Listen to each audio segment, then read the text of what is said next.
Hello and welcome to POSTCAST as the Utah Jazz hold off to beat the Portland Trailblazers after blowing a 23-point lead that got us all a little nervous tonight. Donovan Mitchell in the clutch again is the story, plus a Clarkson debut and a Joe Ingles start. We're talking about it all coming up on POSTCAST.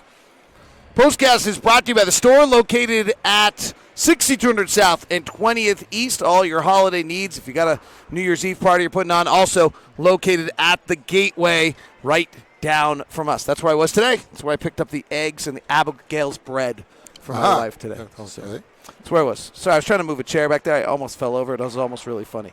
All right, Ron Boone. Jazz hold on, win this all game. They actually go wire to wire. They just didn't feel like it. It got down to 1 after being up by 23. What's your thoughts on this one? Well, it got the fans involved in that, that's for sure. They saw a very exciting basketball game. They saw the Jazz take the lead and get outscored and then, close it at the end. But it's not good to blow a 23-point lead, especially at home. But you got to give the Portland Trailblazers a lot of credit for the way they started. They got hot for the most part in the fourth period, getting 39 points. So we are live for you. Want to hear your chat room? We are live on Periscope at Locked On Sports, as well as on Facebook at Locked On Sports. We're also live on Locked On Live on Twitch, YouTube, and Facebook. So feel free to jump in and get your questions to us. We look forward to getting them late in the ballgame. Rudy Gobert really makes a bunch of plays. Donovan does the scoring load, but I want to talk about Rudy's plays. 2 offensive rebounds late that maintain possessions. An incredible save to Bogdanovich for a 3, plus an offensive rebound that leads to a Donovan 3. Those are 2 plays. And then on one of the final plays of the game, gets out, impacts it, so Damian Lillard can't get the shot off, comes back to defend Carmelo Anthony. Rudy really with the non-glorious but huge plays late. Yeah, everything he did tonight seemed to be right on point, meaning even the defensive game plan the Jazz put together with him involved in it, that seemed to work there as well. But those hustle plays, that's something you don't see a lot from him, or he hasn't been in a position where he had to make plays like that. But those were huge. Probably won the ball game for us, especially the last one there where he ends up getting the ball to Boyan in the corner for a corner 3. There are 4 players in the NBA coming into this game who've scored more points in the clutch than minutes plays. They are Kyrie Irving, who hasn't played much, and we're not sure when he'll play again. Joel Embiid, who won Christmas. James Harden and Donovan Mitchell, and we saw it again. He scores 9 points in the final 5 minutes. What are you seeing out of this guy late in games? First of all, his confidence is there. He's a superstar, and we know it. The rest of the NBA knows it. But David, he gets into that 15 to 13-foot range in there, and that money, that shot is like money. I mean, he just works the defense, and I love the way he's using the re-screens. Joe Ingles there as well. Those re-screens is really making a big difference on how he's able to get in there offensively.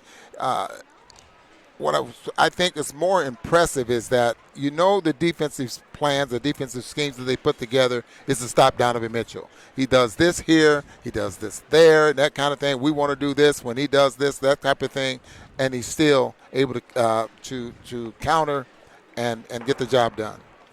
Well, what's impressive to me right now, honestly, is his handle. I have always thought he had a good handle. I feel like it's tighter than it's been before. I don't know. I mean, there was just the in and out right. And maybe it's as simple as he knows what he's doing, right? So if the spider spin or we didn't see the spin tonight. No. We saw the in and out. We saw that aggressive drive. I wonder, does that mean it's slowed down? I have a hard time. I guess here's why I'm stuttering. I have a hard time believing his handle's better. So what I'm trying to figure out is what has happened in his game late that's making it seem as though his handle's better. What seems to me is that his dribbling. You're absolutely right about his handle, but it seemed like he's dribbling the ball better, and I think it's all about. I really can't pinpoint it, but I think it's all about the way he sets himself up to penetrate.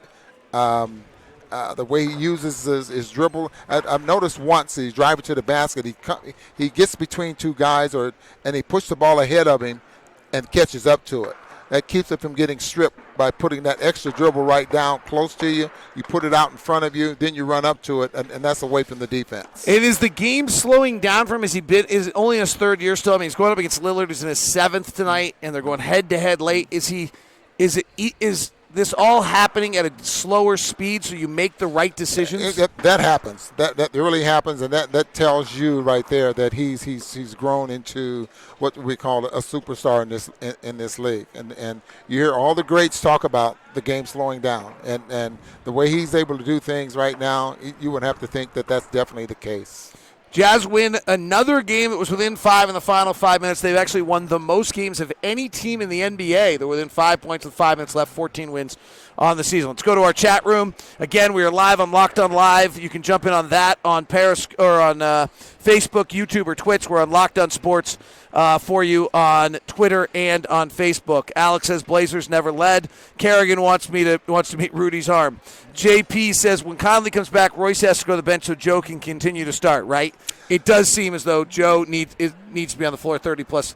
The concept was to have Joe play a little less to start the year, keep him fresh. Playing less doesn't seem to help him. It does not. I think he's a better starter, and he helps the team get off to a good start. Now, Royce O'Neal, if he's not starting, will be the first one to come in the ballgame. His defense will be missed from that standpoint.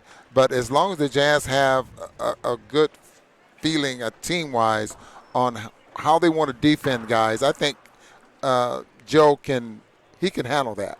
It's having the guys one-on-one and that type of thing that he can't do.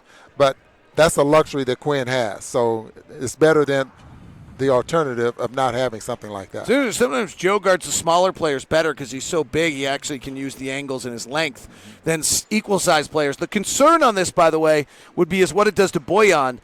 Tonight, Bojan's getting beat up by Carmelo in the post. Think about that Laker-Clipper game, and they are certainly the best teams, but he would have to guard probably Paul George, which isn't so bad, but he'd have to guard LeBron James at the 4 or Anthony Davis at the 4 for the for the Lakers. So there's a little concern on, one of the reasons Royce was in the lineup to start was to take that physical beating in the first 6 minutes of the first and third and not wear our other guys down. That'll still be of a concern, but it may be outweighed by the other things. We're going to go on a win streak because Royce changed his Twitter, Avi, to Baby Yoda, says S. Breeze.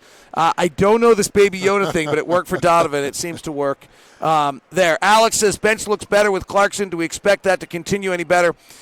Or is it wait and see kind of scenario? So let's be fair. The plus minus on Jordan Clarkson was brutal tonight, but you do see something of what he can bring. What do you see, Ron? Well, he can score. And I like that because he's capable and is a threat. And I've said this many, many times. I like guys that's a threat to have a big night, and he can very well do that. We saw how quickly he was able to put some points on the board once he went into the ballgame. He doesn't know the offense. He doesn't know the defense, but he knows how to play and put the ball in the basket. And anytime you have a player like that,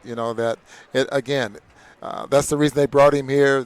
They knew they had to strengthen up the bench, and hopefully he provides that.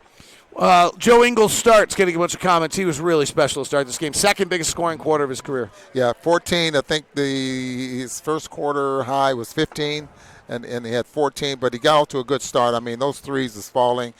They kept going underneath the screens, and I saw him use a rescreen more tonight than I've seen him use all season long, and that's what got him a couple of those three-point looks. Is Clarkson going to become a better passer as he gets used to the team, or is this who he is? I think he'll there was a play specifically where he drove both corners were open, he shot. I think he'll see that on film, and he'll have a coach who says to him, he is not a passer, though. He is a scorer, he is a shooter. But I think so is Moutier, and he's become a pretty good passer and seems to be playing a comfortable game. Yeah, he's going to learn that he doesn't have to. He might not have to work as hard one-on-one in order to get his offense going because of the way the Jazz play use their offense. The good ball movement, the dribble handoffs, the breaking the paint, that type of thing. He'll have to play a little bit different style, but I think he's going to fit in nicely. Joshua McGrath says, can we protest TNT to stop picking our games? We need the local broadcast. It's 10 times better than TNT clowns. Okay, can we discuss this twofold here? Yeah. One, right. Kevin Harlan's my idol in broadcasting. Kevin Clabber and Kevin Harlan are my idols. I spoke with him for 20 minutes before the game. He's the best. He's the best there is. If that's a clown, then I'm a fool. I have no idea what I am. Second thing is, there was a local broadcast for you tonight. Feel free to listen to the radio. Have a good night. I have one more thought. I was dropping the mic. You got to remember, the TV revenue kind of drives the league. Oh, yes. You're talking about $2 billion to broadcast basketball games. So that's what makes the game where it's at right now, the TV revenue. So we know you don't like those, and we know we're the best. We know Craig Bolajak and Matt and Thurl. We know they're the best, but just remember those dollars from TV revenue has a lot to do with the success of this league. And our final thing is Potter G20 says hello from Bangladesh. Bangladesh. It's a global world, people. All right. Feel free to listen to the radio. See you.